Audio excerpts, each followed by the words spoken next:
দেওয়া ছিল। এটা মূলত আজকে একটা ঐতিহাসিক জীবন বাংলাদেশের মানুষ এবং নির্বাচন নিয়ে অনেক জল্পকল্পনা ছিল। শীর্ষ নেতা আমাদের মাননীয় প্রধান উপদেষ্টা এবং বিএনপির ভারপ্রাপ্ত তারেক রহমানের সঙ্গে আলোচনা হয়েছে।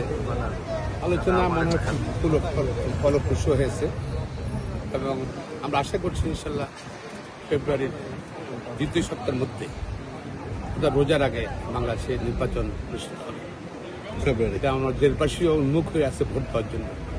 বাংলাদেশে প্রায় 16 বছর কোনো ভোট নেই এবং আজকে জনগণের প্রতিনিধি নির্বাচন করবে, জবাব দিয়ে সরকার আসবে, এটা বাংলাদেশের মানুষের আকাঙ্ক্ষা।